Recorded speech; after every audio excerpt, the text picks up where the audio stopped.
Ladies and gentlemen, your hosts, Michael Wilkes,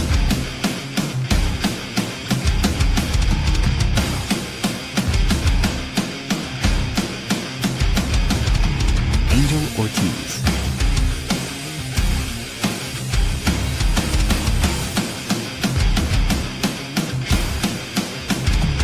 Dr. Chad,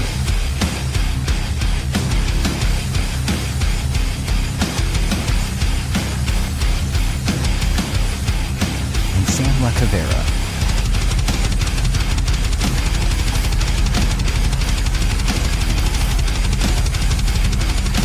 Go check out beardedbrowns.com and be sure to like, follow, and subscribe. Enjoy the show. What is up, everybody? Welcome to the Bearded Browns podcast. It is Tuesday, your favorite day of the week, right? 7:30. We are all here. Sam, Chad, how you guys doing? Good. Pretty good. Staying out of trouble this week? Yeah. Probably Yep. I do have an announcement before we get into the show, guys. You see that logo up there at the top right there? That is Bernie Kosar's new brand called Kosar Wellness that you guys can get. It's called Kosar Wellness. You can get clean energy, razor sharp focus, elite hydration without the crash. They got the focal cuticle capsules. That's 6 hours of smooth plant-based focus without the jitters. Alka pH 10 water supercharged alkaline hydration that is 99.985% microplastic free. And the K19 inhalers, which we will have soon. It's a portable aromatherapy to open up your sinuses and rest your mind. And you can get that all at shopkosar.com. Use the code TUSCAB10 at checkout for your 10% off. And that was from actually the Tuscarora's Tuscarora's. That is a hard word sometimes when you're trying to add more. They're The good. Tuscarora's Browns backers and the Bearded Browns got together last weekend. Unfortunately, I was not able to make it to the bowling event with everybody, but Angel and Gary did. So thanks to them. Big shout out to them for an awesome event. And it obviously got us in contact with some more Bernie stuff, and now we're working with Bernie. So that is awesome. But Yeah, there's some good interviews up there. There's one Angel did with Bernie Kosar. Our guy Gary Fair is on there with Charbonneau. So go on the Guards Mania, Bearded Browns, and check out the interviews that they did. Hats off to them guys too, because I was unavailable also. Work duties, detail. Yes. We're gonna get right into it, guys. Obviously, I've seen Angel post a reel about it as well, but the Brendan Sorsby, what do you want to call it? A shabacle? That's what we're gonna go with, right? The topic of the day after the announcements yesterday. It's been on and off, and I've been posting on it for like a month. And then finally on the show last week, we were like, oh, we had a whole section on it, and we'll cut it because now he's going back to college. Oops. Not the case. Not the case. Yeah, it's looks like they had a lawsuit, and his lawyers dropped the lawsuit that they were going to have, and so he applied for the NFL supplemental draft. He just is waiting on approval, as far as I know right now. He's got to wait for approval from the NFL, and he'll be in what we haven't had since 2023. So Yeah, hasn't been anybody eligible for a while. Mike, Right. you got I know you got some supplemental draft fast facts. There's two Browns players that actually stick out that were in a supplemental draft. Two of them, because honestly, there's not a whole lot that come out of the supplemental draft, unfortunately. Pro Bowlers, there's one Hall of Famer in there. There's a couple Pro Bowlers, but two Browns players that stuck out are Bernie Kosar and Josh Gordon. Last two supplemental draft picks for the Browns. And both of those guys seem to work out. Do you think Brendan Sorsby will work out? James, no. No. James is not about it. I see you there, though, James. You already touched on it. Yeah, I heard Denzel Boston's looking pretty good out there. He's showing his length for sure. Yep, he's going to be something to watch coming up. And KC, man, I'm looking forward to this, fellas. Back to Sorsby. We get sidetracked real quick. So KP Young says Sorsby is not worth a supplemental pick. His numbers are worse than Sanders, except for his rushing yards and rushing touchdowns. So we'll get a little bit into what makes somebody worth a supplemental draft pick as we get going here. And I think the last thing we're going to be worrying about is college statistics. But Right. we'll get into some of them. We've said over and over that that's not how you pick a quarterback in the NFL, and that's not what translates into a successful quarterback in the NFL, or else we'd be watching Colt McCoy on his Hall of Fame run because his college numbers were terrific. But actually, the last we talked about earlier in the show, the last quarterback to get picked in the supplemental draft was Terrell Pryor. You guys all remember that name, right? Why is it all Ohio stuff? That's what I want to know. Quarterback and previous Cleveland Browns wide receiver. Terrell. Yeah.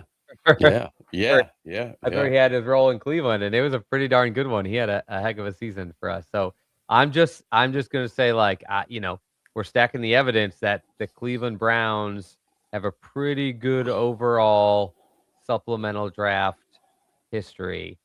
So, it's worth talking about. So supplemental draft's been around for decades. I think this is a very unique case, but almost every case of somebody going in the supplemental draft is unique. If it wasn't, they would just go in the regular draft. It always has something to do with eligibility, and a lot of times it has to do with somebody getting in trouble, just like in the cases we just talked about.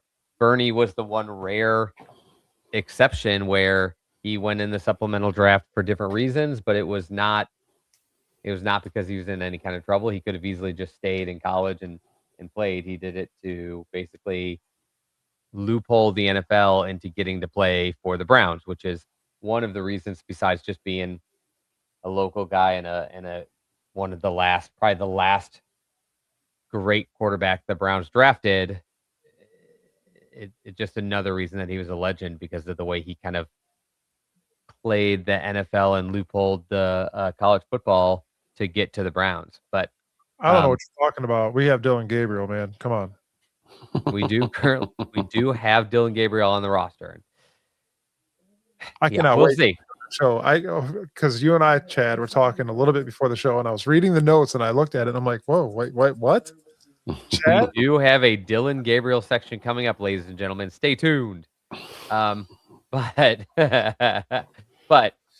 in this case, basically, we're not in weird territory for somebody joining the supplemental draft, but we're in pretty uncharted territories for this particular scenario. So for those that don't know the full story, basically Brendan Sorsby was caught gambling. The gambling started while he was an 18-year-old freshman on the roster, even before he ever played for Indiana. And it continued to kind of escalate over his time with Indiana. Then last year he transferred to Cincinnati, had his best season, and then this year he was the number one player in the transfer portal, and he was in line to take $6 million to go play for Texas Tech. So when the gambling allegations came out, he admitted to it. The NCAA made him ineligible, and so he was out at that time and was expected to maybe join the supplemental draft. He went to rehab and just basically did what I think is a typical breakdown of I have an addiction. It's a medical problem, basically. I just went and got treatment for it. And then a judge basically issued an injunction against the NCAA saying that you can't keep him from being eligible based on, your reasoning. And then that was all looking like he was going back to college until just a few days ago, where lawsuits started coming in against Texas Tech, and now money's involved. Mm-hmm. And basically there's an immediate pivot, and Brandon Sorsby is back to the supplemental draft, right? So why it's so relevant to us is the Browns are chronically looking for a quarterback. Now, the whole talk is not going to be about Brendan Sorsby and the Browns. It's more just it's obviously a relevant topic again, so I thought we should touch on it. So just a few fun facts about it. Number one, the NFL does not have any rules against college players gambling on college games. So just to get that out there, there is no rule that that college players can't gamble related to the NFL. The NFL does have rules very strictly that if you are on an NFL roster, you can't gamble on anything. College games, pro games, horse racing. You can't gamble, I guess. I don't know how deep it goes, but you just can't gamble. You can't do the gambling apps, even though the NFL is basically brought to you by DraftKings and FanDuel these days, Right. which seems a little hypocritical, but you're not even allowed to play March Madness tournaments from some of the stuff I've read on this. So, but it's worth mentioning there is not a specific rule that says a kid can't gamble while before entering the NFL. And the one precedent to that is Kayshon Boutte, who plays for the New England Patriots, came into the league from them and also was going to be ineligible for college football because he was caught gambling and he received no NFL suspension. Now, he was maybe a third-round pick, so that's relevant enough where I would think, yeah, that would have made the rounds, but he ended up not getting any suspension. Because I'm a Browns fan, I will still just bet that if he ever did come into the Browns, he will get a suspension. So even though the precedent is that gambling does not get you a suspension, I would expect him to have a suspension. So anything I think or say surrounding him, I'm expecting to come with some random like 2 to 6 game suspension because it's the Browns. If he goes to a different team, I'm less convinced. So just keep that in mind when we have this conversation. That's part of it. What do you think of Andrew Berry possibly gambling himself? And I told you guys a little bit about this before the show. Obviously, Brendan Sorsby's main receiver was our number 5 draft pick this year, Joe Royer, the tight end from Cincinnati as well. Since those two connected so well, could you think that could be in the back of Andrew Berry's head right now? Like, hey, man, these two meshed pretty well. Obviously, they're a 5th round, and then you got a supplemental guy. So at the end of the day, really, what are you going to get out of these two? But I would hope not. With all the other stuff we got going on in this quarterback room, man, that's what he's thinking about. Like, hey, man, you know what? That Sorsby played pretty good ball with the tight end we picked up. I just think that we got enough going on now between what's going to happen with Watson, what's going to happen with Shador.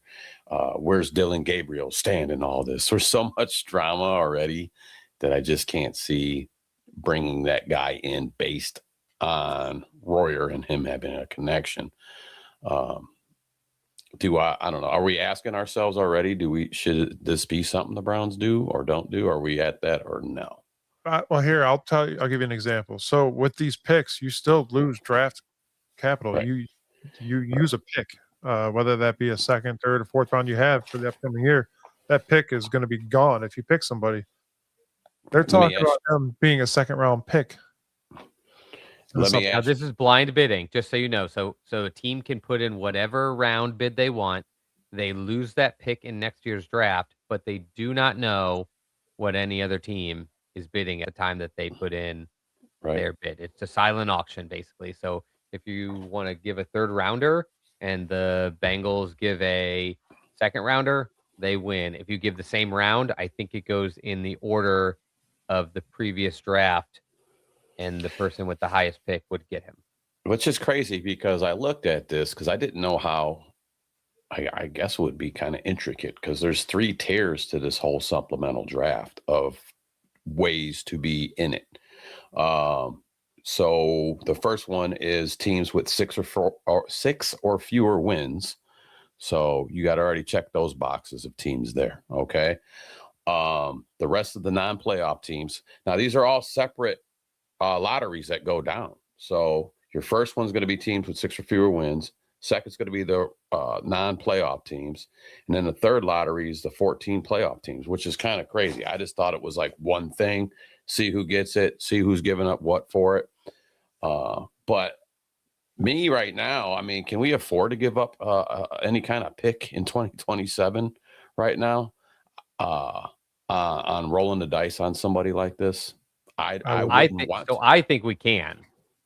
Yeah. So I'm on the opposite side. I think we have so many young guys on this team, and I think at this point, and we have so many draft picks, and we've had so many draft picks the last 2 seasons. I think you can give up capital ahead of time, because I just think you're going to use that pick anyway, and you're going to pick it. If it's next year, you're going to use it on somebody even younger. So I think we have enough picks, especially after the Myles trade, that we do have a little bit to spare. And I think even though we have a young team, I don't feel we have a ton of holes, but I feel like we have the biggest hole you can have quarterback right now. And it's But you would use that on Brendan Sorsby? Well, I mean, there's just more to the conversation than the pick, but based on the pick alone, I think we could spare a pick. I think it's a question for me about what pick are you willing to risk in case this goes sideways. Just like I thought you could take a risk on Deshaun Watson. I would have never taken a risk of 3 first-round draft picks and change and $450 million. But I wouldn't have said like, oh, it's stupid to look into Deshaun Watson. It's just a matter of I wouldn't have given up that much. And so sometimes that's what it comes down to. And that's really what the draft is about. Like, how much are you willing to risk on this player? And so I guess the best next thing, because I do think, yeah, I would definitely risk a pick. My question where I'm kind of dwelling is what pick am I willing to put out there? Because we've got 2 2s. I mean, we've got 2 1s. We've got an extra 2 the year before or the year after. We've got an extra 3 the year after that. Like, we've got a pile of extra picks in each round over the next few years. So would I give away one next year, knowing that I've got a stack of them the year before? Sure. The question is, how much is this worth? Yeah. The question is, how much is this kid worth? Right. So Chad is ready to roll them dice. It sounds like Chad's ready to roll the dice and see what happens. For sure. Yeah. For sure. Okay. I'm on the camp of if I were in the Browns like GM position, I think it would be ridiculous not to at least put in a bid. My only question is how much of a bid. Right. Let me ask you one thing that I think is untouchable, and that's first rounders. Those are not on the table. We have 2. You're not getting either of them. If Sorsby was in this April's draft, where do you guys think he would have been selected at? Because that's something to think about. If you're going to go ahead and you're going to give up something for next year, where do you think what kind of pick are you getting? Where would he have been at? That's the right question, Sam. Do you want to answer, Mike, or should I say what some other people answered? I would say a solid 3rd rounder, maybe second, depending on the needs of other teams. You think he would have went in the 2nd or 3rd round of the next year's draft? Okay. So here's what some of the national people I'm talking said. This year. I'm talking the draft we just had. Okay. Yeah. Oh, this year's draft. Yeah. Yes. So here's where I'm basing it on. I'll look at what some of the people that have either done mock drafts or have done like tape review on him towards next year's draft have said. And I will just say, if that's what he was going to do next year, this year, you have to imagine really high. So in this class, I heard one of the draft analysts say the only person in this class that had any chance to compete with him at a talent level was Mendoza. And if it came between the 2, given the gambling issues, he would have taken Mendoza over Sorsby, but he thinks Sorsby is the more talented player. So, and then Todd McShay came out and said, not only does he think he's a first rounder in next year's draft, if he were in the supplemental draft, he would give a first rounder this year for him. That's how high of a talent level he sees I looked at 5 mock drafts that came out early before the allegations. All 5 of them had him in the first round. The lowest he went was 13th to the Steelers in one of the mock drafts. All of the other ones had him higher, almost all of them in the top 8. See, Then, go ahead. there's just 2 more things. And then I looked up like big board rankings for like next year's draft.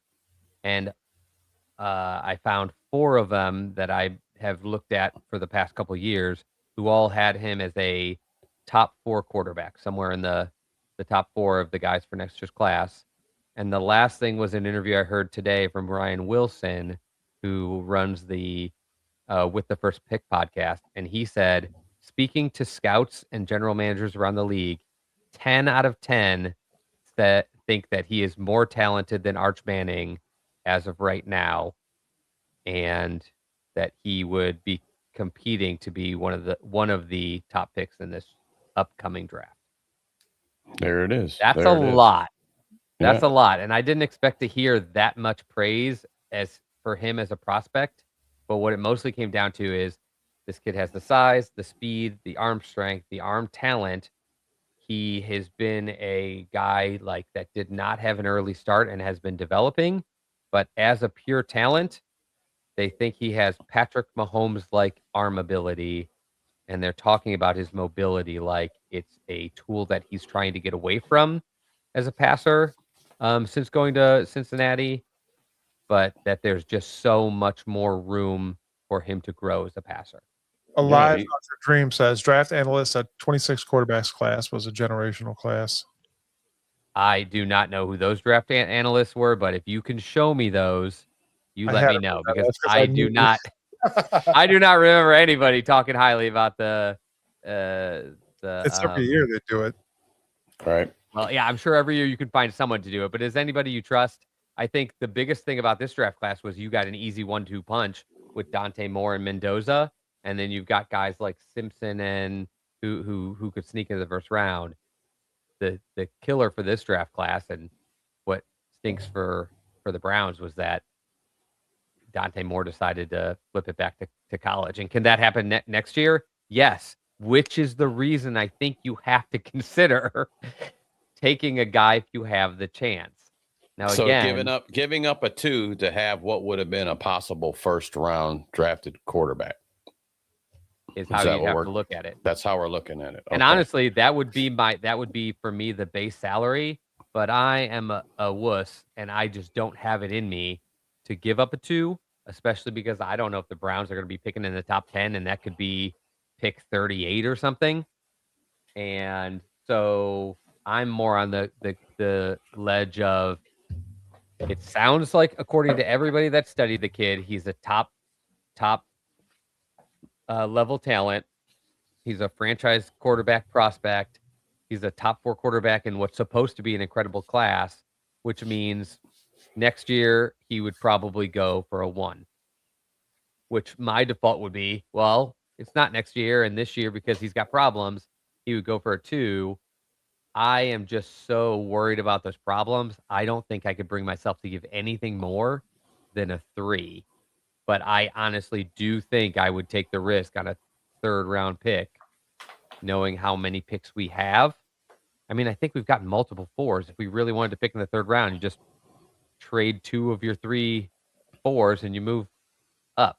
So I'm not that worried about giving up a 3rd round pick. That's probably where I would draw the line. I would probably give up a 3rd round pick and say, if somebody outbids me, good luck with the risk, but I'm not going there. And if somebody got him and nobody bid and he went for like a 5th, I'd want to friggin' shoot myself. I would feel so stupid that I didn't at least give something for somebody at that level of a talent. Like Johnny Manziel? Sorry, Sam, go ahead. No, I was looking at the comments, James Franken here. A 2 for a player with character issues that could possibly lead him to being banned from the league. We know where our luck falls as Browns fans. Don't take that risk. KP Young down here says, my problem is they say that about a lot of quarterbacks and they don't work out. We were talking earlier. I kind of gave a a left and a right way to look at things here on this.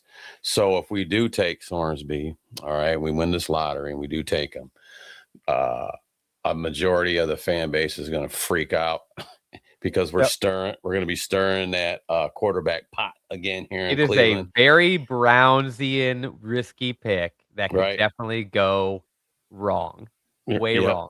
Yep. So we would be stirring it up. Some people are going to lose their minds because we already got Deshaun Watson. We're doing weights and scales with training camp. We're doing it with Deshaun Watson. We're doing it with Shedeur Sanders. We've all said it. I'm tired of saying it. I just want the best product put out there to win some football games. But I have love for Shedeur. I'm a Browns fan. I just want to win games. But I mean, that's the two things going on now. So then you throw a Sorsby in there, not saying that he's going to be up in that tier, but eventually there's going to be talk about if we get him, when do we pull the trigger on this kid? When do we see what he's got? When we ain't even really seen what Shedeur has yet. So I could see where people would lose their minds with this. And also we've always, seem to take in the misfit toys, I should say, sometimes, and we take gambles on these guys and we roll the dice, and a lot of times those blow up in our face. We all know that. But my other angle on this is if we don't, okay, and let's say the Pittsburgh Steelers end up getting Sorsby, okay, because they can be in the lottery just as like anybody else. And because they got to figure out, they got one more year over there with Aaron Rodgers. I mean, I know they got Howard over there, but Sorsby could be their guy. Okay, let's just say.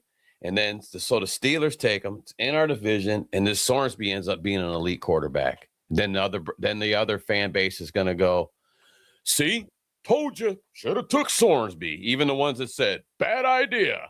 So it's like you can't win here, man. It's like, because we've seen it. We've seen things play out like this. We've seen things play out like this.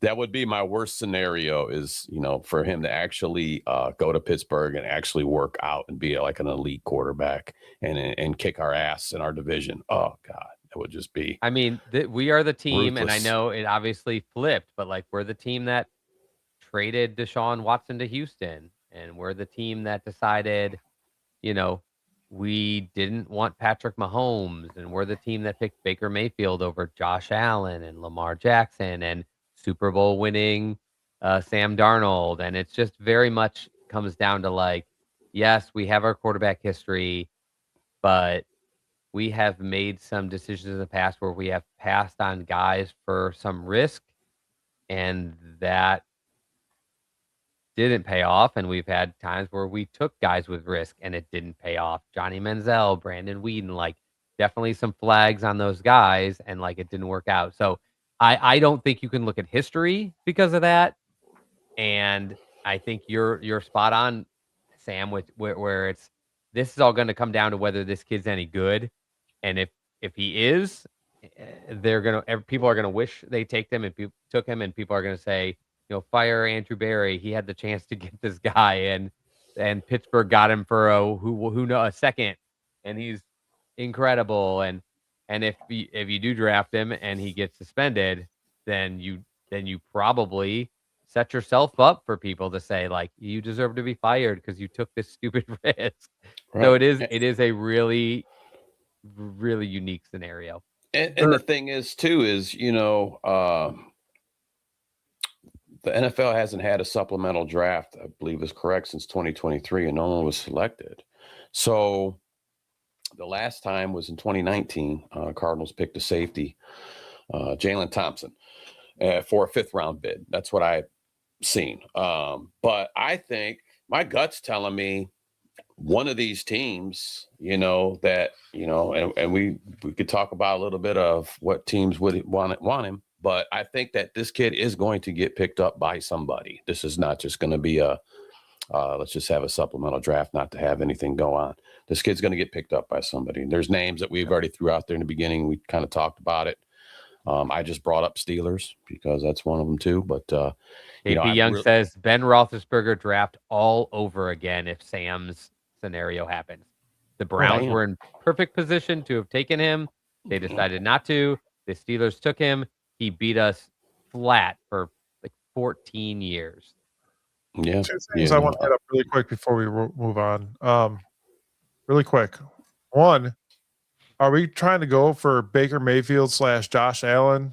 Like that's come on. He has a look, doesn't he? That's an interesting look. It is both. But you put a mustache on him. I see some Gardner Minshew in there. Sprinkle a little Gardner on there. The other thing I want to talk about really quick with you guys is the AFC North as a whole is going to change. Even the Bengals a little bit. Obviously, all new coaching staffs for the Bengals. I'm sorry, the Browns, the Ravens, and the Steelers. A lot of things have changed. It's going to take some time for these teams to figure out certain scenarios. The Pittsburgh Steelers right now, quarterback issues. I don't think Aaron Rodgers is going to come out and dominate. So you might see Will Howard or Swornsby if you're Sam. The Browns, we're always in a quarterback deficit, if you will. So just look forward to something changing this year with one of these teams, one of these three teams, the main AFC North teams. I'm not counting the Bengals out just yet, but my son's a Bengals fan, so I do count them out. But so let's get into a couple other things before Sam goes on like the list of who's kind of predicted to get him. And I'm sure there's like a Cal sheet for it. There's probably odds in Vegas on it. First thing I wanted to say was Mary Kay Cabot came out today and said and reported or yesterday and reported she doesn't expect the Browns to bid on Brendan Sorsby. So Mike has said this before, so I want to approach this in the correct way because I've heard people say, see, Mary Kay Cabot said the Browns are not going to put in a bid.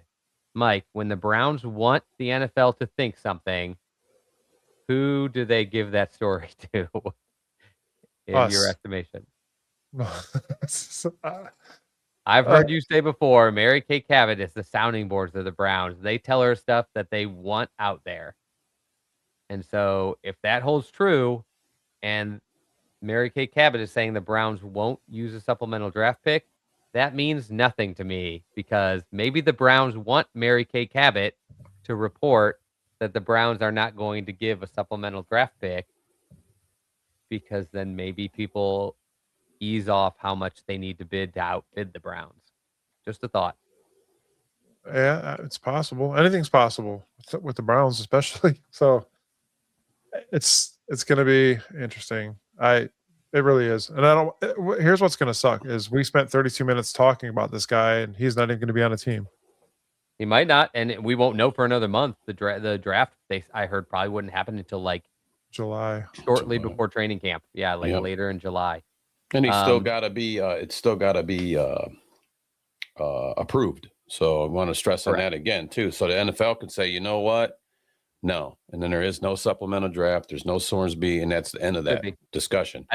I don't anticipate that just because of the Kayshon Boutte case, but I do. But it is possible if he's not even technically there yet. I mean, he's been in, out multiple times already. So, and the last thing on this story is that both our head coach and our general manager have been asked a question on Brendan Sorsby and have answered, and they gave very different answers. Did you guys see this stuff? I did not. Said? Okay. No, so I did not. I'm curious. Let's hear this.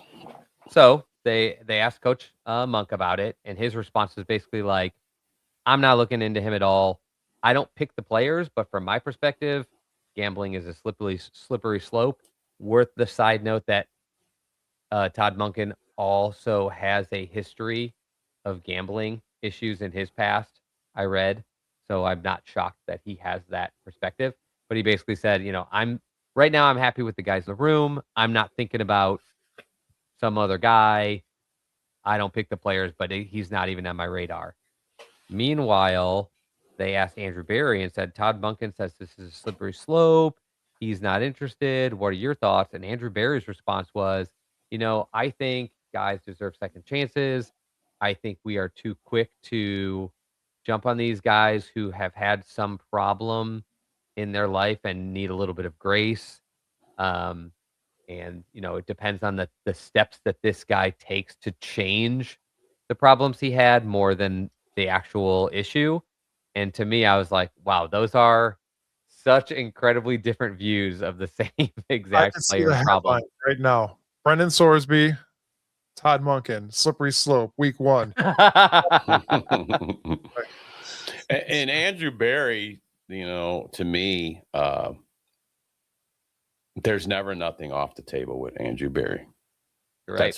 That's what I get from him, even if it is off the table, if that makes any sense.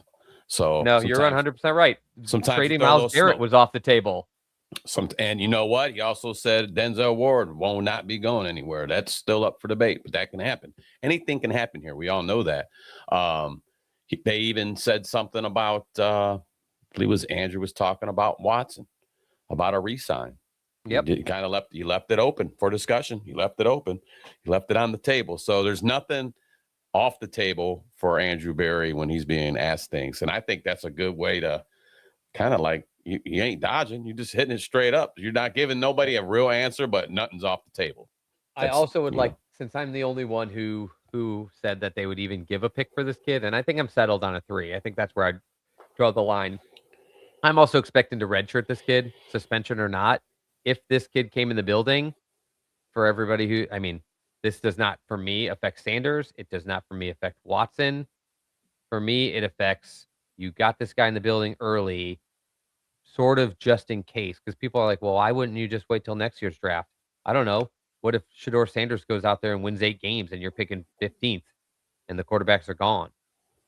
Or nobody wants to take your 32nd pick to trade up because they're like, well, I'm not going to trade you that. I want the quarterback. So this more for me is like, well, you got the kid in your building. You can spend a year developing him on the bench. You don't have to see him at all. If by some reason he gets suspended or he goes wrong or he just isn't the guy you hoped, you only spend a 3rd rounder and you've still got Shedeur Sanders under contract. You just go into next year and you keep Shedeur Sanders. Like, to me, it doesn't count out that. It probably counts out Watson. Not going to re-sign Watson in that case, but like, you don't have to move on from the quarterbacks you have on contract now. And so I think a lot of people's pushback on this is like, you got to see what you have in Sanders. I'm like, why can't you just do both? Right. Why can't you have, why can't you see what you have in Sanders and have Sorsby, who's only 22 years old this whole season, sitting on the bench? Or look at it too with the Dillon Gabriel situation. I mean, there's talks. I think that he might end up getting traded out somehow and be out of this quarterback room. That's just my thought. Okay, what we get for him or whatever, I'm not going to get into all that. But and I hate to pass judgment because I think both quarterbacks didn't get a fair shake last year due to lines. But we really didn't. A lot of people didn't like what they saw out of Dillon. A lot of people didn't like what they saw out of Shedeur. If let's say like Dillon ends up going, would you guys want a Sorsby here where Dillon's spot would be at? Would you guys want to see? I guess my question would be, do you want to see what you can get out of Dillon Gabriel again, or you want to see what you can get out of Sorsby again? Would be my question. That's where I think is the better point, Sam, because I think people are saying, well, it's Sorsby versus Sanders. And I'm like, not necessarily. I wouldn't expect Sorsby to touch the field. He was supposed to go to college for another year. He would be just a college kid learning on your bench and learning your coach's system with no expectation to play because you have a bunch of quarterbacks on this team that would be playing ahead of him. He missed all the spring camps. He's going to be way behind on the playbook and everything. I don't think he'd even have a chance to play till December, and I would happily not even play him then because if you use the pick on him and you think he can play and he's a guy you would have drafted next fall or next spring, then you don't need to have seen him. You wouldn't have seen him then. You've seen more of him than you would have saw if he was in college.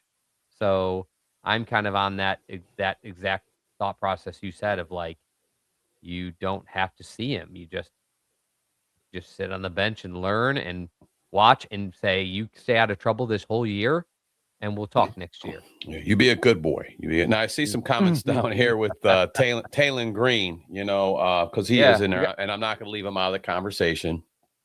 And I would have to compare numbers before I would even bring Taylon into the conversation. I guess I should say he is here. So I would have to look at Taylon's numbers compared to Sorsby numbers, and that's how I would, work this conversation. But I haven't done that. Some of that's numbers, Sam, but did you, Mike, did you hear one time before the draft, Taylon Green is just a top level quarterback who could go top 10 if he I stayed heard in he's college another inaccurate year. a lot. That was what I heard. Inaccuracy. Yeah, I never like I see you. If by the way, Mike, if you're or Sam, whoever, if you're following these comments, this is a good day to throw some of those on. Like, let's hear what some of these guys have to say because like a Taylor Green to me. the next two topics are quarterback also. So like, throw them out. But my thought on Taylor Green, like, I've never heard one person say, I think Taylor Green is a potential Patrick Mahomes level star quarterback. So I don't. Or first round type pick talk. Yeah, I think he's more likely to go to the practice squad than ever be a starter for us. So I'm not sure where he got in the conversation. Right. I don't know. I think Taylor can be, to me, I feel Taylor can be I don't know. I think he could be used as a gadget guy. I think he could be used. Hopefully we don't run Wildcat again, but he could be like a Wildcat cat. But if we're going to do it, I would rather do it with a quarterback. Like, that's how I see him. I see him as like a very, very poor man's Terrell Pryor who has speed. He's got height. He's got ability to throw the ball, just not accurately. He's got size. He's got escapability. He's more of he was a good pick that late in the draft because you could see a way to use him somewhere on your team, if not quarterback, including quarterback. And those guys aren't often sitting there in the 6th round where you can be like, I wonder if we could convert him to like some star tight end. Or you know what? I can use him in all wide sorts receiver. of different packages. Yeah. Or a wide receiver. I mean, he's got the length. I'm sure he knows how to catch a football. So that's how I would say, like, a guy like that. And it does happen. There's quarterbacks that were college quarterbacks that became wide receivers. I'm trying to think of a guy right now from the Steelers. He was a running back. He was a quarterback in college. I can't think of his name. Hines Ward. Hines Ward was that type guy that was brought in. And Josh Cribbs was a quarterback in college. You can just look at some of these guys and go, okay, if a miracle strikes, this guy can be a quarterback for us one day. But I think it would be a miracle for a guy like that even to become a backup. But you just can't help drool over the fact that this guy's got to be a football player somehow. Like, we will find a way to make this kid useful on our team, whether it's a couple gimmick plays that help us win one game or whether it's over the next 10 years like Taysom Hill, where it was like they spent years, they never stopped finding ways for him to contribute as a backup quarterback or a tight end or a specialty, or he could be so many possibilities. So I'm not going to poo on Taylor Green, but I am going to poo-poo the idea of a 6th round quarterback that I've never heard having like the skill set as a guy that I'm banking on now. Prove me wrong. I would love for any guy in the late round to come around and play quarterback and succeed at it. It just doesn't happen. It happens like once out of every 100 quarterbacks picked. A guy comes out, and usually it's not that kind of like toolsy developmental guy. It's usually somebody that got overlooked because he just didn't have the super tools, like Brock Purdy, where it's like he got overlooked because they're like, I don't see the upside. I just see him being meh. So they just skipped him, I think that's why one of the reasons, besides the fact that his last name was Sanders and they knew it was going to be some drama, one of the reasons I think Shedeur Sanders slipped farther than he should have was because they're like, I mean, I don't see the superstar traits. I see he could be good, but like, if I'm picking a guy, I'm just going to wait till I can pick in the 1st round and pick somebody good. I think that's how quarterbacks fail, by the way, because people look at Zach Wilson's arm or Mitch Trubisky's like overall athleticism and they bank too much on that, but it's mostly 1st rounders that work out.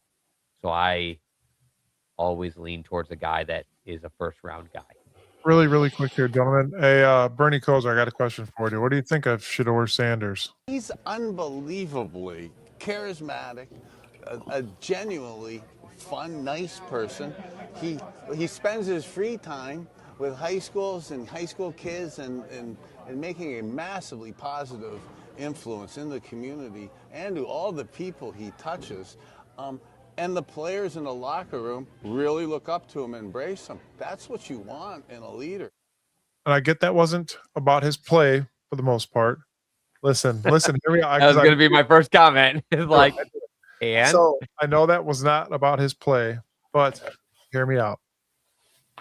We have Deshaun Watson, we have Shedeur Sanders. That Todd Monken is saying they both look good at camp. He's saying it. It's the inevitable, correct? I mean, obviously, you're going to say that about your quarterbacks, so right. Everybody's weary about who they're going to have to play against and whatnot. Todd Monken is candid, but he's not an idiot. He's not going to come out and say, like, all of our quarterbacks suck. Like, that's never going to happen. He's going to say, he'll yell at them, and he'll be open about when they make mistakes, but he's not going to kill them. He's not a dope. He's a savvy veteran coach. What I'm most interested to see is, obviously, we've talked about it numerous times. Again, this is the offensive line, his play reaction, the playbook itself, and these new wide receivers. The common problems that we had throughout the last couple of years. And I think, like you always say, we are a quarterback away. Whether that be Shedeur Sanders, Taylon Green. I think we have we've had some struggles, but I think there's been several years in the last since 2021 when Baker got hurt, all but like 1 year where we just had too many injuries to really succeed, which I think was mostly last year. All of the other years, I think we were just a quarterback away from being a legitimate playoff team. Yeah, you're right. Yeah, there's going to be a lot that's going to change this year, and I hope the question is, if you happen to believe me on that, then is the best thing to do have all the quarterbacks you have in the room play for your team, or is the best thing to do have all the quarterbacks you have in the room plus one more play for the team? That's what it basically comes down to for me. What my biggest outlook on the whole quarterback situation is, one, this is Deshaun Watson's last year. He's done after this year. Yeah, like Sam said, Barry is not afraid to make another signing happen, but you also know what that would take. I mean, the scenario where we re-sign him, we win 10 games and we go to the playoffs this year, and then they go, shoot. I don't think any of us are counting on that with Deshaun Watson, are we? No, we're not. No, we're not at all, especially after coming back after pretty much 2 years. So what I'm saying is my best outlook on the whole quarterback scenario would be to have Shedeur Sanders play, see what he's capable of doing, capable of not doing, either adjusting him to be the starting quarterback or this year and into next year. That way, if there's possibly 1 year, we don't have to worry about going after a quarterback in the first, second, or third round. It'd be in a perfect scenario, right? But not in Cleveland's scenario ever, it seems. So that's by far the best scenario. Is Shedeur Sanders is just incredible. He beats out Deshaun Watson in training camp by a mile. He lights it up this year, and they go to the playoffs. Or if they miss the playoffs, you're like, but it's not on the quarterback. He was incredible. Other things went wrong. And then next year you got all these picks, and you're like, well, shoot, all we see is growth. Let's go get more players. That is the best scenario for us. The problem is I don't know if it's real. Is what I'm worried about. I'm worried about not having a backup plan. That's the optimistic versus pessimistic. Right. I get it. Yeah, I'm more worried that doesn't happen, or we get tricked into thinking that's going to happen, and it's like, he won 7 games this year, and we only won 5 last year. We're on the up, and so let's skip quarterback and get more players. And then the next year you win 7 or 8, and you're like, oh shoot, we probably should have picked. That's for me. I'm always worried about that, and we've done that before. We've passed on picking a quarterback in a draft because we've got a young guy who we're like, well, we just drafted this guy 2 years ago. We better let him play, and then we skip a guy that we could have picked. And it bites us. Yeah, well, really quick, like the elephant in the room for me with all this quarterback maybes and ifs and wants is this offensive line. I mean, I know this ain't even in the notes, but these are a bunch of new guys getting together. Mike has said it before. It might take 4 or 5 games for these guys to actually gel. Okay. They might not gel at all. I hope the man upstairs is listening that's not the case, and that they can provide pass protection and get run blocking going right off the right out the get so we can get some steam moving and win some games. You live in a ranch. Who lives upstairs from you? Rent free, dog. It's rent free. But like, if we have because, and I'm not saying nothing. I love Wyatt. I love Joel. I love them guys, but it was pretty stagnant with the line last year. And I'm not going to put all the blame on them, but it was pretty hard to have some success when we needed to run to get pass game. So if we have another line, that's not doing as well as we need it to do, are we ever going to find out if we have anything in any quarterback?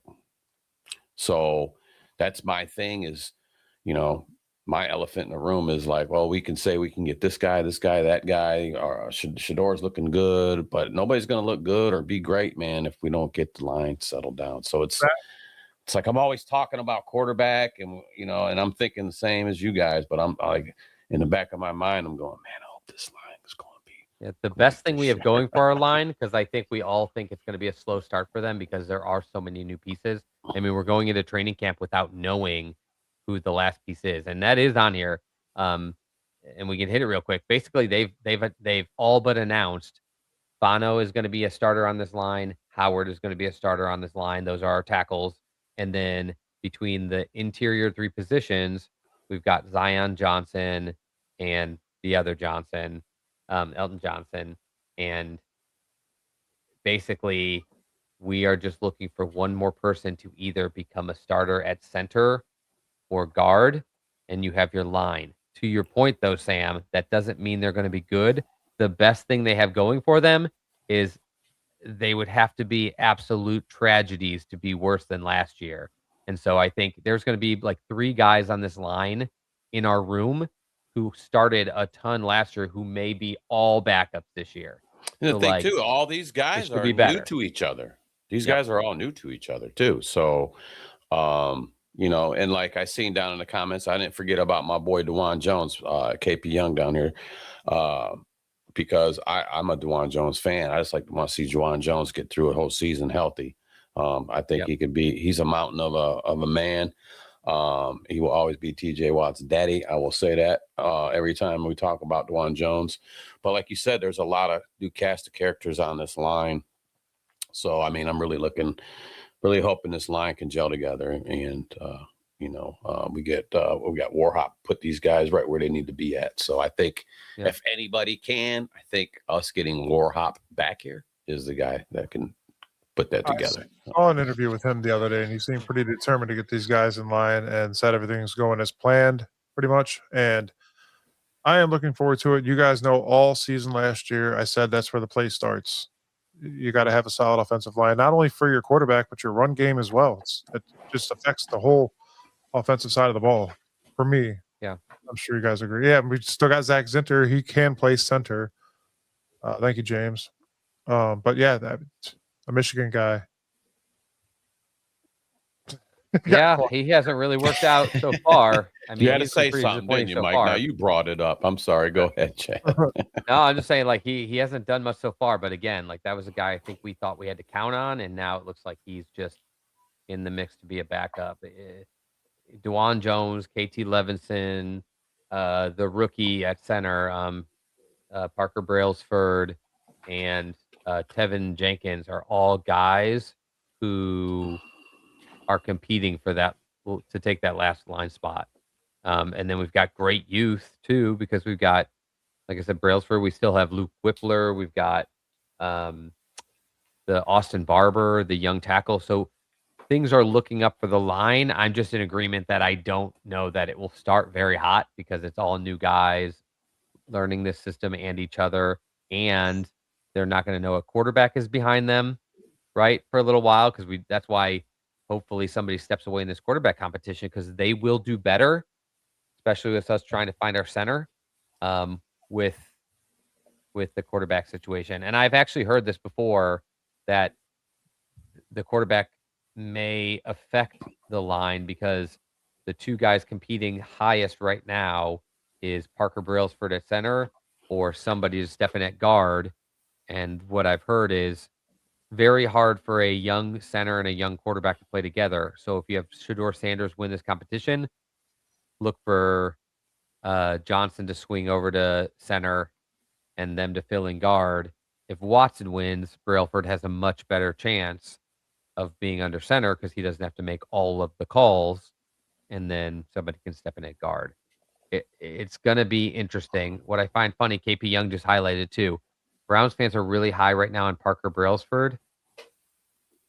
Last year, everybody was high on the center who's gone so far out of favor. I can't even think of his name. Luke Whippler.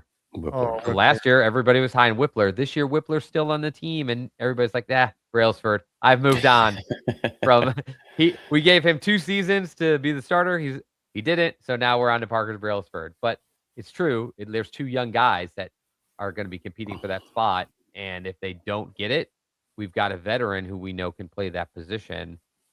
So it's a better line situation. Again, they'd have to be terrible to be worse than last year's injured, beaten down, and according to Wyatt Teller, given up line. So again, I just think it's going to take a little while. And again, the quarterback, whoever it ends up, Sanders, Sorsby, Watson, it will be a line that will develop with him because this was a line that was put together for the future. It's a lot of free agents, but it's not old free agents. There's only really one old guy that we don't expect to play here for several years. The rest will be around for a while. So, what's his name from Green Bay? Howard is the oldest one. I mean, there's a couple guys that are veterans, Zion Johnson, but they're ones who have been in the league for a couple years. There's only one guy who's over 30 on the whole team. Yeah, 31 or 32 or something like that. But yep, supposedly pretty 31. promising, so I'll take it. But I mean, like again, compared to last year, probably we stunk at that position last year. But we just watched our line dwindle away, guys. You drafted Austin Barber. You're hoping that Howard doesn't have to be your long-term guy. You're hoping to give that kid time to develop for a year or two, and then he slides in and he takes that spot. You hope. So we've got high hopes. You always have that. You have to always have it, you know. Not me, but I wish. I'm gonna have to get on your guys' optimism train, but shoot. And so that is the quarterback. That part of being born into being a Browns fan is also being born with optimism because you need it to be a Browns fan. I feel like you got to. All right, guys, stick really through quick. Pick one to be your starter. Oh man, let's do it. Come on. How are you gonna play this out, Chad? Real quick. Such a hard one. I'm going to go with, this is like day one. Who's starting first day one? I'm going to be the one to go with Watson. Easy pick for me. I'm going the safe route. Do you want me to go, Sam, or do you want to go? Well, I just eeny, miny, mowed it. I just eeny, meeny, miny, mowed it, and I landed up on Sanders. So that's how I'm going to go. I'm going Shedeur Sanders. Because like I said, man, we got training camp's very important, and that's where Monken's going to make his decision at. So I just eeny, meeny, miny, mowed it because I've said it once, say it again. I want our best possible quarterback to go out there to win some games. And I'm not hating on Shedeur. I'm not hating on Watson. I want to win freaking football games, Browns fans. And if it takes Watson going out there, Shedeur sitting for a little bit, to get ready to take that helm, or if he comes in later in the season, something happens to Watson, but we're winning games, I'm cool with. If Monken says, hey, Sanders, you look great, kid. It's your time to shine. We need to see what you got. So next year's draft, we don't have to worry about all this quarterback mess again, and we can ride around. Sam playing both sides, you cheater. Yeah, well, I had an eeny, meeny, miny, mow it, man. I just want to win games, man. So Mike, who's our starter? Mike, it's up to you now. Who's ever Monken's going to choose, that's who I'm rolling with. So I'm honestly, I called the quarterback. I called it all last year. I got lucky. I called exactly how it went. Remember, 4, Chad, 4, and I think this worked year out so well for us. Yeah, thank you. I mean, I traded Flacco. They should have traded Flacco. That was a mistake. No, we should have. That just goes to show. I mean, never mind. No, doesn't have a good offensive line either. Anyways. I'm going to go with Watson starting week 1, unfortunately, guys. But listen. You traitor. No. What's going to happen is Watson's going to come out. He's supposedly level-headed, can drown out the noise, you know what I mean? And If he can come out here and win 5 games, everybody will fall in love with the guy again. But if you start losing games and throwing picks left and right, I'll say by week 5, you'll see Sanders in and dominate the season. You know, people are going to call that out though and be like, "Well, if he's so dominant, why didn't you start him week 1?" And it's going to be a nightmare for Coach. I actually just watched him for a similar reason though. You got to see Watson because of the money. I don't want to say that. You want to get what you can out of it. But if he could win games, then let him win the games. Everybody, I know, James, I'm sorry. Everybody that said. I was reading that too. No, Mike, no. Everybody that said. Mike, you traitor. Everyone was counting on you. Here's the thing, though. Like, the kind of the arrogance with everybody that said, oh, Sanders won that Cincinnati game. Sanders almost lost us the game. The defense, hands down, won that game. That was probably Sanders' worst game. Both of the last 2 games, Sanders played really rough. And those were 2 wins. In fact, they were not only Sanders' like bad games because he played better earlier than that. Where actually his better games were the ones that we lost. But what was really crazy was his last 2 games were worse than most of Gabriel's and Flacco's, and those were the wins. It's so crazy why it's the whole conversation we had this week about wins being a team sport. In fact, I had to repost something that the Dogs posted because they're like, are wins a team stat or a quarterback stat? And I'm like, they're a team stat, and nothing says it more than seeing that the quarterback that I think it was Shador had a pretty good game against the Titans, and he had another good game against somebody else. Oh yeah, he had a great game against the Titans. Just defense allowed Titans and somebody else. I forget who though. that he had decent games and we lost. And then he had bad games against the Steelers and Bengals, and we won. And I'm like, that's why it's not a quarterback stat, because it doesn't always have to do with how the quarterback plays. Now, maybe out of 100 games, when you play for 8 years in the league or whatever, sure, maybe there's a trend to like if you're a good quarterback, you win more games. But like, it can't be a quarterback stat because of that situation. Because sometimes the quarterback stinks and you win, and sometimes the quarterback's great and you lose. So I don't like to put that on the quarterback. I just like to know that that's the most important cog in your team. And if he's good, he sure helps your team win a lot. The most important cog in our team is the Cleveland curse. It's real after just hearing that. It's just how it goes sometimes. But, you always bring up a game where Goff threw like 4 interceptions and they pulled off a win. But that's not Goff's win. He stunk.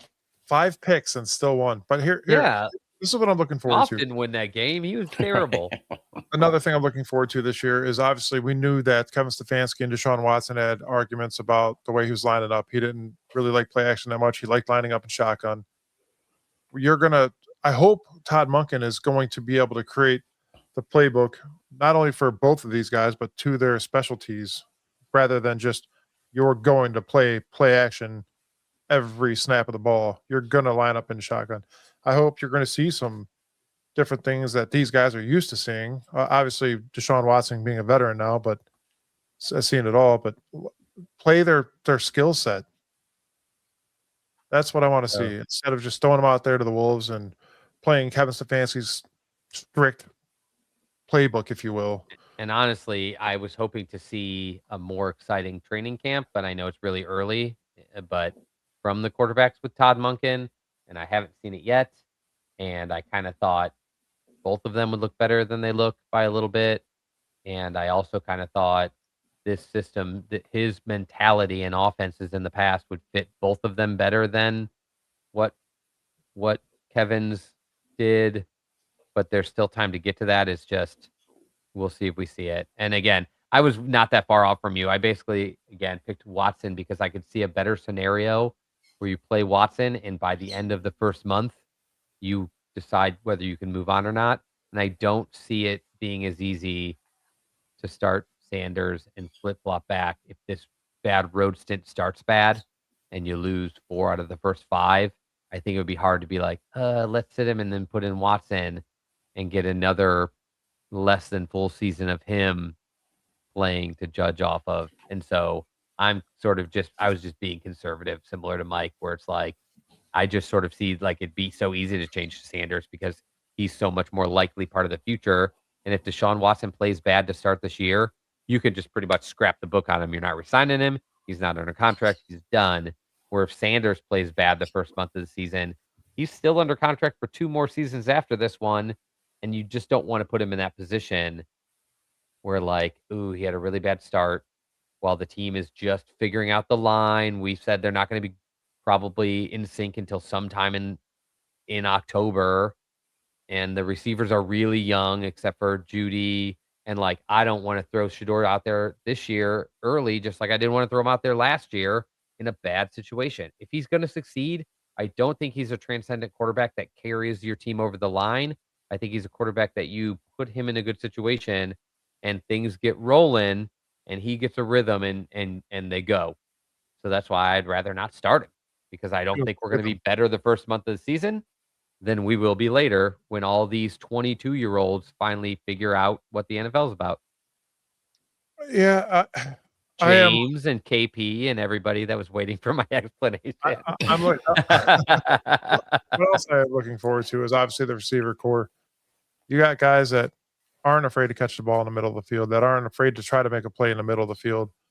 You got guys that are fast. You got a bigger guy now in Boston that looks like a tight end. I watched a video earlier and I'm like, who the hell is? Oh, that's Denzel Boston, that big old beefy dude, just running and fast. It's good to see these things. Hopefully, these guys are able to catch the ball this year. That's another big thing. Obviously, Njoku being gone. There was some other stuff we wanted to get to, man, but we got sidetracked a little bit. It happens. We don't have that much more. I want to bring in something. Njoku was somewhat of an offensive team leader, right? Yeah. Okay, but I'm just going to say we promised more quarterback talk with Dillon Gabriel, so we can't on that before we're done. Before we're done.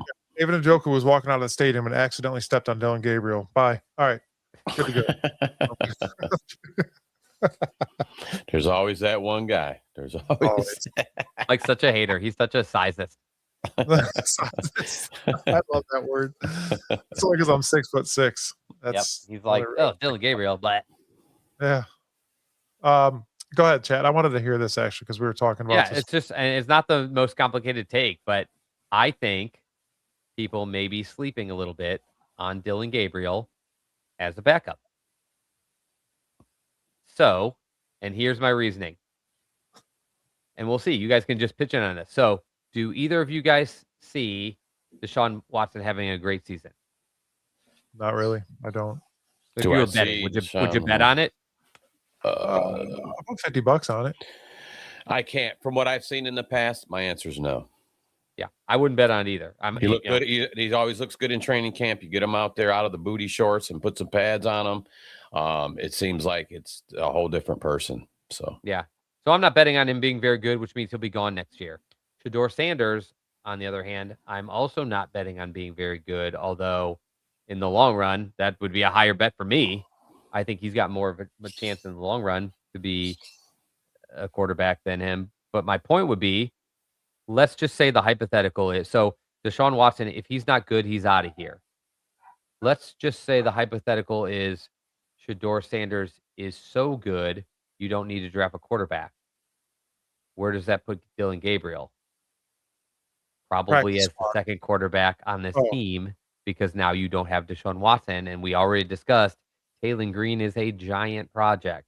So in the scenario where Shador Sanders is really, really good, your backup is probably Dillon Gabriel.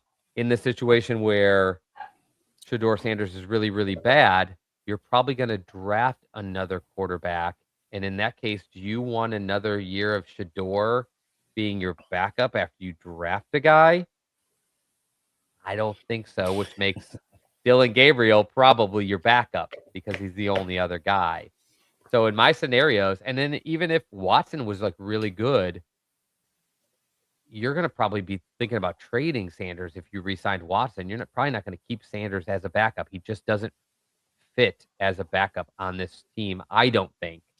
So if Watson is good, which is unlikely, probably need Dillon Gabriel as a backup. If Sanders is really good, you probably need Gabriel as a backup.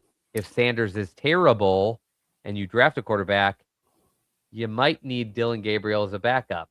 So I'm wondering, are we missing the idea that Dillon Gabriel might still have a role on this team past 2026? In fact, more likely next year than this year, because you have 2 guys ahead of him, but next year you won't. You're going to have one or none of these guys. Well, unless in the 2026 supplemental draft, the Cleveland Browns win Brendan Sorsby and all Full of that circle. changes. Full circle.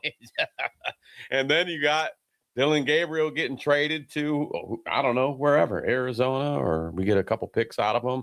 And then you got the Sorsby sitting in the quarterback room. Like I said, man, this pot of quarterback stuff just keeps stirring it up, buddy. Stirring it up. And those are all probabilities, Chad. I mean, we can't knock any of them out of the water. You know, any of like that's Andrew a possibility. Berry's not knocking.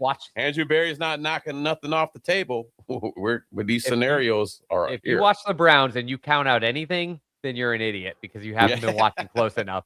Because you just can't count out anything. Right. They'll do anything. They'll do the things that everybody in the league thinks they should do. They'll do the things that everyone in the league says no way anyone would do that. They do things that are all over the map. I always say when you think they're going to zig, they zag. It's always that way. It just doesn't look right to me whatsoever. It looks like a high schooler back there. And I'm not trying to be a sizeist right now. It just does not look right. Well, Doug Flutie was short, but he did good. I mean, there's guys that are short quarterbacks that are good quarterbacks. And I never want to see him. But my biggest thing always with a quarterback that's short, man, is, you know, seeing the field. I mean, not to take a jab at a guy's height, but that's a big thing. It's a factor. Yeah. And if you use them out there, you know, I would say a shorter quarterback for me would be a lot of play action, a lot of rolling out. Mm-hmm. He should be shorter, more mobile, I would think, than a taller, lanky guy. He could, you know, get out there a little bit more. But, you know, just because a guy's height don't mean he's not could not be a good quarterback. But in the same token, did any of these guys get a fair shake last year with Kevin and the schemes? I don't think so. Did they get a fair shake out there with a struggling offensive line? I don't think so. So there's factors there. So that's why I'm excited about this year, and that's why I know, Chad, I do have some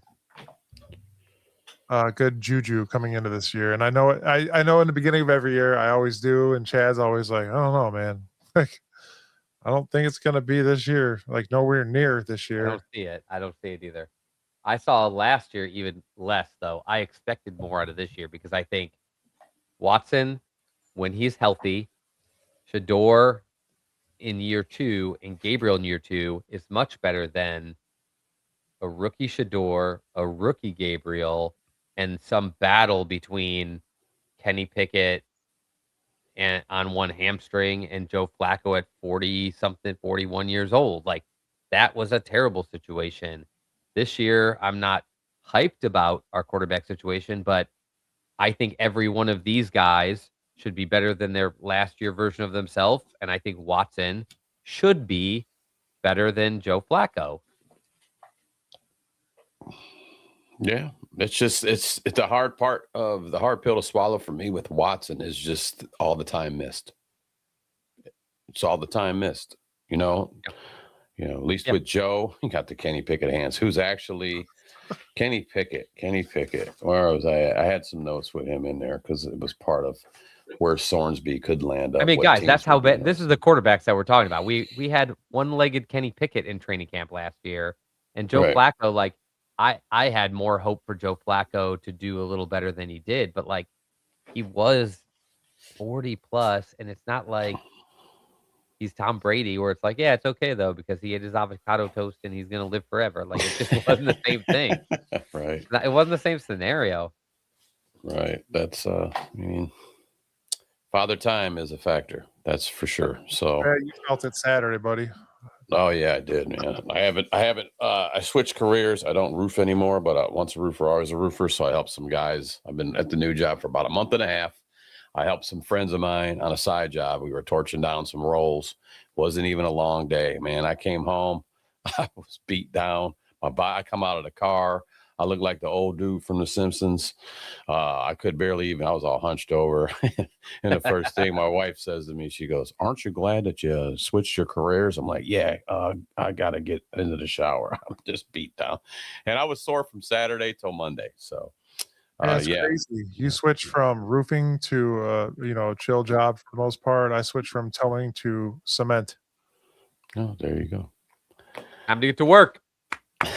Time to get to work. Flag on that. And not to mention, I got both meniscus and both my knees are not good. Left one's even worse. Chad, you know about a meniscus. So I'm constantly in a brace. It was time to hang it up. I had a good run. Yeah, bought that for the show. Inner kneecap, man. Inner kneecap is killing me. Yeah, the first season I did the show, basically half the team had a knee injury. So I was like, oh, this is pathetic. There it is. Yep. He did too. He's like, dude, Amazon delivered. Yep. One day, I was like, I need this knee tomorrow for the show. There it is. All right. Free for all. We have anything else we got to hit before we I want to hit something real fast for KP Young because KP Young, my top place for Sorsby to go is to the Cardinals, and that's because I'm going to bring it up. It's an obvious choice for me. They don't really have exciting starting options over there. Veterans, they got Jacoby Brissett, they got Gardner Minshew over there, and I feel like those guys are backups. In the third round, rookie Carson Beck, I don't think he's a high-end starter. That's my opinion. And I think Sorsby would easily clear Beck as a potential franchise passer. So I would think there's another list of stuff, but I wanted to shout that out to KP Young because he said he thought he'd be a Cardinal. What am I reading? What are you laughing at, Mike? I can't read that fast. What are you really laughing at? James Frank's last comment. How far is Arizona from Vegas? It's close. It's a couple-hour drive. Phoenix to Vegas is a couple-hour drive. He said that's a bad spot for him. Yeah. I don't know. If I'm guessing, I'd say like that's funny. It's got to be 3-4 hours. I bet. Yeah. They want him to my side of town. They gotta find a team to put him the furthest away from Vegas. Where would we go, guys? Probably Patriots. We'd probably put them up, put them all the way up top. That's funny, James.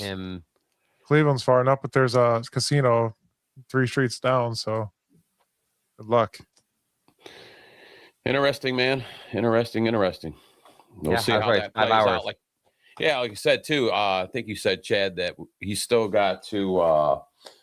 It's still pending by the NFL for him to get the supplemental draft for Sorsby, and then if it does go down, I think we all discussed that it would not be till like July. So we got some time ahead to see if this thing. So it could be us. If he gets in there, he's going somewhere. A lot of teams. I mean, realistically, all the focus is on. Well, the Cardinals need a quarterback, the Jets need a quarterback, the Browns need a quarterback, and the Dolphins need a quarterback. Even though the Dolphins picked up a free agent, but they didn't pay a crazy price for him. And but a lot of those teams, I don't think the Browns are. I've said, but I think the Jets are in tank mode. I think the Cardinals are in tank mode, and I think the Dolphins are in tank mode. And I can see a world where all those 3 teams set themselves up to finish in the bottom 5 this year to draft a quarterback, and the Jets have 3 first-rounders, so they're definitely got all the goods to get a quarterback. And I'm just not sure that they would take the risk because on him and his gambling issue, because they think they're going to land in a spot where they can get one. Maybe the Cardinals feel different. Maybe they think Jacoby can get them a handful of wins. I don't. But they've got some skill talent. I just don't think they're a good enough team to win a lot of games. I think what's getting overlooked is a team who has an older quarterback, but is still interested in either upgrading or having a future quarterback. Steelers. and could think, I mean, that would kind of fall in the bill. Somebody who's like, I think we're trying to compete for the playoffs this year, so we're not going to get to pick Arch Manning at the beginning of next year's draft, but we're going to eventually need one. So a team who thinks they're going to pick in the bottom half of the draft, but they see the writing on the wall that in a year or two, they'll need a guy. That's who I think everybody's sleeping on. Like the Cowboys being like, well, Dak Prescott's getting older, and he also like can't quite seem to get us there. But we are going to try to make the playoffs. So if we're picking 24th, we're not going to get a quarterback with that pick. So maybe using a second rounder on Sorsby this year, which would be our 56th pick in the draft next year for a top 10 guy, would be worth it. I think we're probably sleeping on teams like the Steelers, maybe even the Eagles, where they're like, we don't want to re-sign Jalen Hurts. Here's a perfect one. The Tampa Bay Buccaneers might be like, we've got Baker next year. We cannot come to a contract with him. He wants $50 million. We're not giving him $50 million. We also think we're making the playoffs, and we're not going to get a quarterback at 25th. So our way to get a Brandon Sorsby level player is to draft him in this supplemental draft this year, because it's the only way we can get that talent. And that's where I think the NFL media is missing who might be looking at this. And it's a team that doesn't need one this year, but will need one in 27 or 28. I would have the Rams at the top of this list if they wouldn't have just used a pick on Ty Simpson.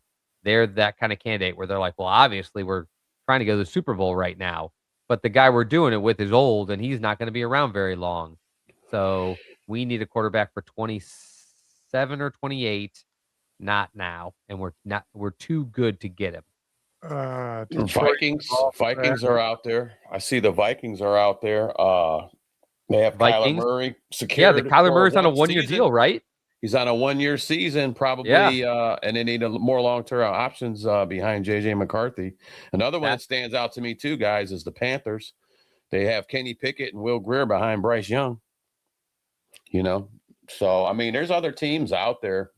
Yeah, half the NFL could throw in a bid. That's why I said I'd like to put in something, because if, like, the Panthers won this with a third-round pick, I'd be kind of annoyed. We already talked about, so like we said, Cardinals. We talked about Cardinals. We talked about the Jets. We talked about I had Atlanta in here. We didn't bring that up.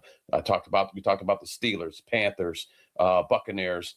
Colts were out there for me too. But I mean, that's like a quarter of the teams already. We talked. Yeah, it's a lot of teams, because like you could look at it as like, if you don't have a quarterback, you'll want one.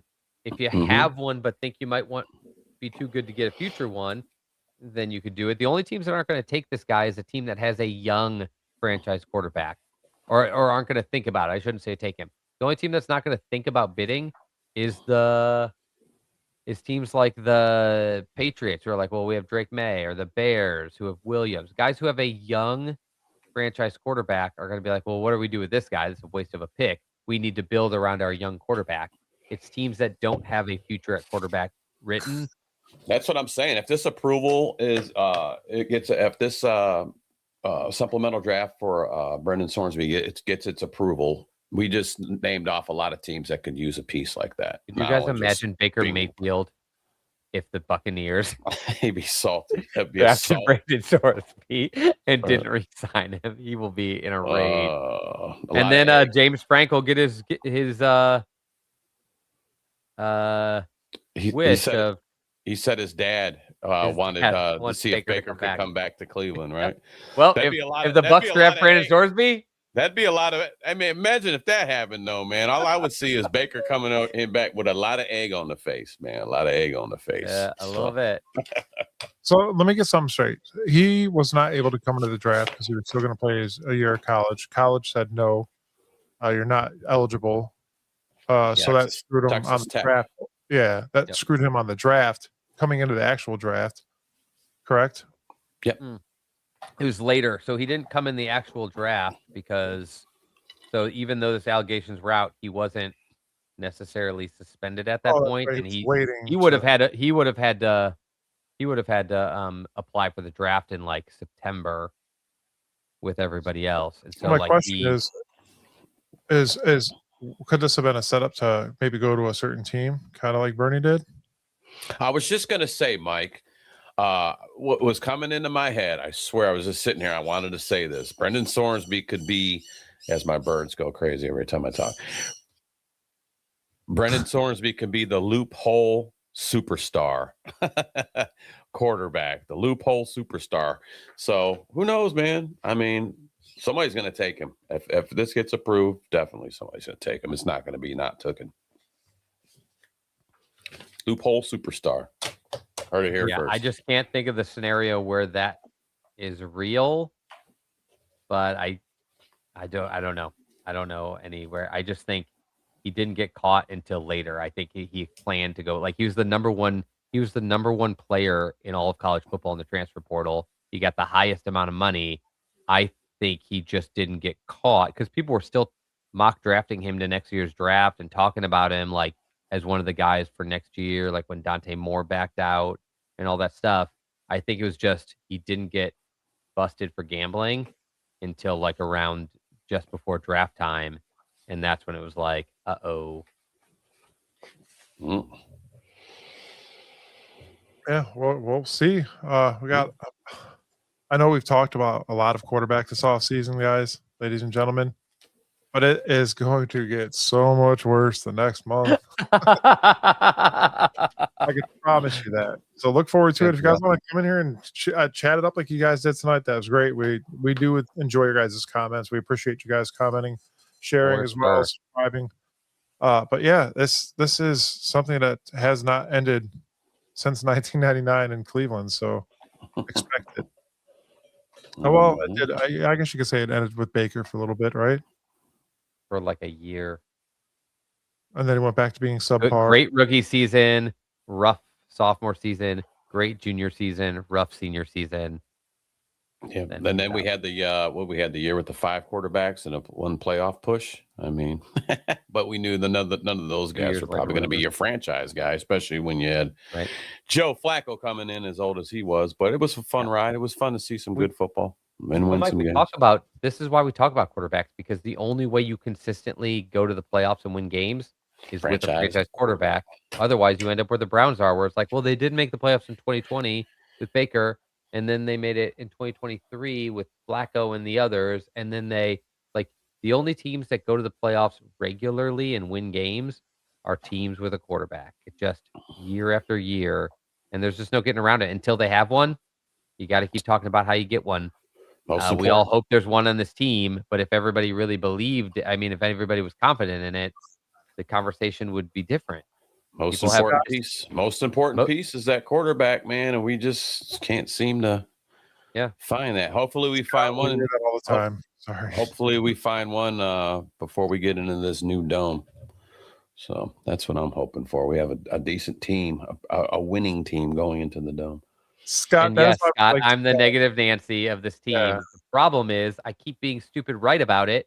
I'm dying for the time where I'm like, we're only going to win 5 games, and then we win 12, and I'm going to be like, more surprised than everybody. But I keep saying we're going to win 5, and then we win 5.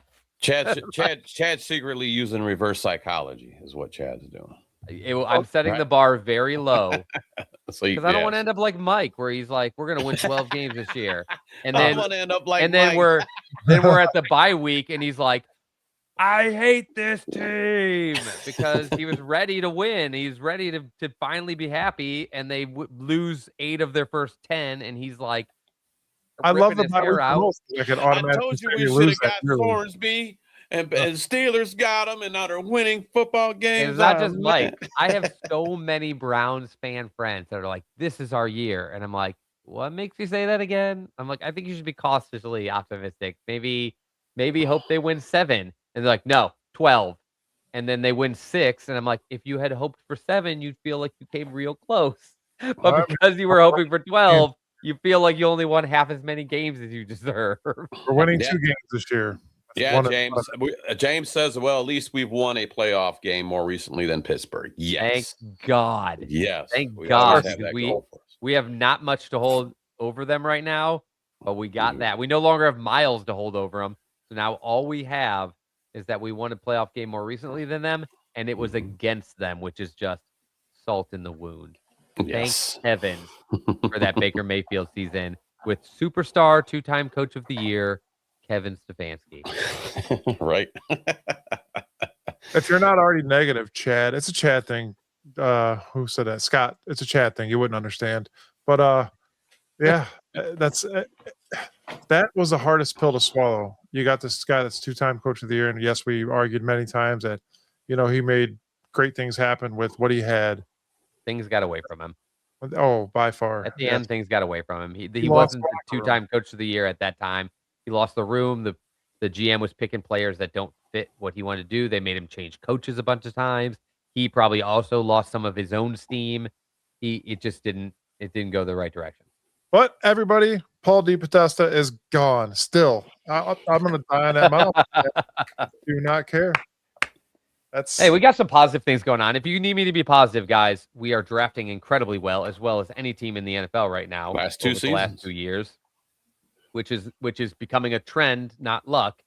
It's happening in every round, so it's not just like, oh, we just happen to have great picks. Like, we're drafting well in the last couple of years, and honestly, like I said, I think if one of these quarterbacks in the room can play well enough, good, we're on track. And we've got a lot of picks coming. If one of these quarterbacks can't play well, then the only goal of the offseason is get one who can, and then you can go. I agree. Maybe if you stop shaving your beard, Chad, we could finally find a quarterback. I'll stop in. I stop in September, and I don't shave it until the draft, till after the draft. I know. Scott Lothar gave you some props. That's when we need it. Scott Lothar gave you some props down there, Jay. He says, finally, some positive opinions. Yeah, I'm just not positive on the total wins for this season or the quarterback situation. Yeah. Otherwise, I feel like a lot of things are going in the right direction. And the most important person outside of the quarterback for your whole franchise is your general manager, because he has to consistently keep picking players. And after a pretty rocky start, it's looking like you have a general manager that knows what the hell he's doing. And now you just have to find that quarterback. And the two of them can build the rest of it. He can build the rest of the team along with that quarterback and just keep them good. The Chiefs' only job recently has been, oops, we got Patrick Mahomes. We are going straight to the playoffs a bunch. Now the whole job comes down to the GM to keep the rest of the team around him good. That's what you want.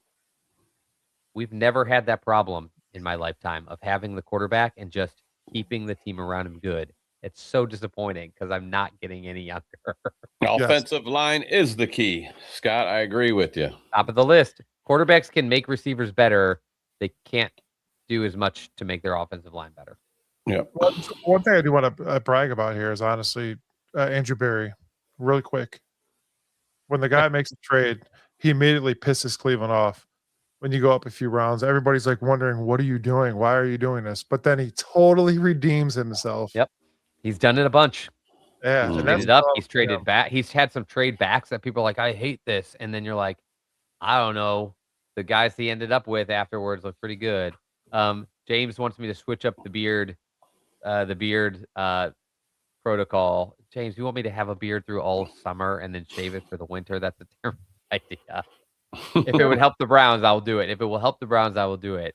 But James's suggestion is that I stop shaving at the draft and then I shave for the season.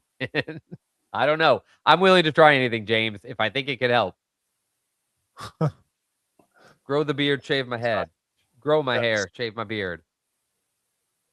And before we shut down the show for tonight, ladies and gentlemen, first and foremost, I want to thank everybody for joining us tonight. And I'd like to give a huge shout out to Bernie Kosar. You guys want to check it out, go to shopkosar.com and use the code at checkout for 10% off. And it's TUSCAB10 at checkout. Give it a shot. You have nothing to lose. And it's Bernie Kosar's product. So not only helping him out, you're helping us out and yourself, right? Yeah, absolutely. I actually want to check some of that stuff out myself, man.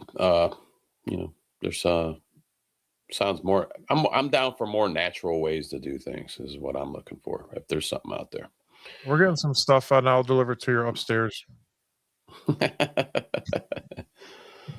Angel will take my package. Angel's up there already. He's my package guy. He'll take packages for me. Yeah, and Saturday show, since Sam and I have both started new jobs, is TBD for now. Unfortunately, we just got too much going on. It might be later. It might be at our normal time at 10 a.m. I'm going to try to figure this out so we can get back on our Saturday show. I know you guys enjoyed that. And I'd like to have Chad on for one of them, even if we could do a later show. Yeah. I think it'd be good. Plan a later one. Yep. Not this week. I have a friend in town, but yeah, I can probably hop on one. So yeah, as soon as we figure out a date and a time, get everybody together at once. We will announce it on the pages, and we hope to see you guys there. Yes, let's do it, man. We'll see how this. Man, I'm ready for this. I'm ready for Monken to say who's going to be quarterback already. That's what I'm waiting for. That's my next big weight. That's my weight that I want lifted. I hate this gap, guys. This is a month of us just waiting to get back to camp so we can start talking about how much we are waiting for real things to happen. If you guys, Quiet month. We're going to have some guests on. Dynasty Rich is going to come on with us in the next couple weeks on a Wednesday show. We're going to have to pivot a little bit. We talk a little bit of fantasy, talk a little bit of Browns. If you guys have any topic suggestions, send them because there's nothing happening. And we just finished talking about the last thing. Even the supplemental draft won't actually happen till training camp is about to start. So we've got nothing for like 3 weeks. When I talk to Mike, we'll try to get if we can get some Saturday show together. We'll try to plan it a little bit better. And there's a few guys I'd like to have on too. And if you guys really, really, really want to torture yourself and induce panic, go to our website, beardedbrowns.com. There is a countdown to the second for kickoff, week 1. It's fun. It makes you all frantic and whatnot. And you sit there. And for Christ's sake, go vote for us. I think voting actually ended yesterday. No, yep. I didn't get a chance to vote. Oh, man. See how it is. That's okay, man. I think we're good. Good. We should hear something. Numbers. We won Scene's best podcast of the sports podcast in Cleveland last year, and we were trying to do it again. So look out for that. We may have some good news soon. We hope we do. To win it twice in a row, that'd be awesome. And again, we hope you guys enjoy the show. We do have Patreon that James, thank you. I'm going to get more onto that. I'm just, like I said, the job change and everything got a little ahead of me, but we will definitely get to that. But is there anything you guys want to say before we close the show out tonight? Go Browns. Don't do drugs, kids. Don't do drugs. And now Bearded Browns is now Dare. No. Don't gamble unless you want Well, you know what? Gambling's legal. I wanted to touch on that, man. Gambling's legal, man. Drugs are not, So, I mean, Sorsby's breaking a rule. He's not committing a crime. So, I don't trust a guy that talks to me with his microphone upside down. Who, me? Yeah, it says E-door. You'll have that. Why are you looking at my mic? Why don't you go look at something else besides now you got me all looking at it? I don't care. I'm upside down, man. Let's go Browns. Oh, man, we're going to talk crap now. Ernest goes to camp. I brought it up on the show for the first time. Come on, guys. Does he not look like Ernest? Ew. It is. He's cleaning the toilet bowl out. Ew. All right, we've gone off the rails. I haven't ate yet. We got to wrap this up. It's been an awesome, guys. Appreciate it. It's always good to come on here and with you guys and do our thing and go Browns. Let's see how things go here, pan out, and let's see if we see what we did here with the best sports podcast thing. Hopefully, they'll be announcing it in a couple weeks or something. We'll see. Fingers crossed. One more day. Sure. Yep. But until then, like, share, subscribe. We love you guys. Thank you for joining us, and look out for some announcements for the Saturday show to come back. And some other events we have coming up as well. Those will be on the website and all our socials. Hope you guys enjoy the show. We will see you when we see you. Go Browns. See